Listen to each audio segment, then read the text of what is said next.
I welcome you to this channel. My name is Tarsis. I give you the travel tips. This is the information that you would have paid for, but I'm giving it to you for free, and I hope it can help you in case one time you plan a safari in Uganda. Today we are talking about what not to wear for your safari in Uganda. Before you pack your bags in case you're planning a safari to Uganda, first listen to these and avoid the mistakes that many travelers make when they are packing their bags for their trips to Uganda. Remember, your dress code or your choice of dress or of the outfit can determine how your safari can be comfortable or how it can be frustrating. So this is what you have to put in mind when you are packing your bags. One, you have to avoid some colors which are so bright, like red. These colors, you can just avoid them and use instead common colors which can blend, mix with the earth, like khaki. And then this one will help you, especially for wildlife viewing, to to mix in the environment where you are.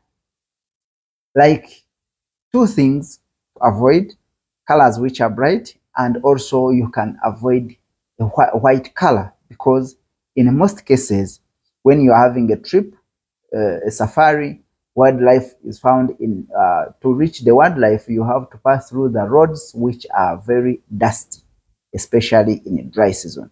So white color can be friendly to the road, but for a short time. So to avoid this, avoid white colors.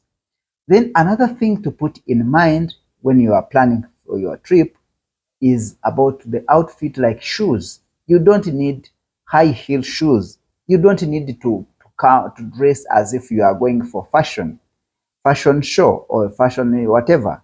You need to avoid these shoes which can make you uncomfortable. Instead, you have to put on small, just canvases. You put on shoes that can make you comfortable.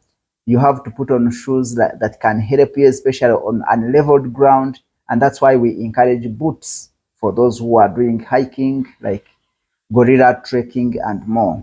So you have to have this information in mind. Then another idea I want to tell you is about the perfume. Some tourists can wear perfume which is very strong, and I think it is not encouraged and it is not necessary. You don't need this perfume, especially when you are going to view wildlife and even at a closer range. You just need to put on something. You need just a simple but not a perfume as per se. Now, another thing to consider for your safari, apart from this, is how you pack your bags. You don't need to pack everything. Some travelers can come for 3 days or 5 days and they pack as if they are going for forever, as if maybe it is like a migration. You need to have simple clothes, have some shoes, some pajamas, some shirts or blouse, which you can even wash, because in some lodges where you stay, there is also laundry services, and it means that you can wash your clothes and then put them on the following day or another day. So this one can help you to avoid unnecessary bags or luggage that you may not need. I hope this information can help you. Let's meet in another travel tip, as we are talking about the experience that you can have that can be memorable and unforgettable. Remember, when we are planning the trips, we are trying to give you what can offer you memorable experience. It is not just a safari, but it is experience, as we have always said in our videos. Thank you very much, and I hope we meet in another video to talk about another travel tip.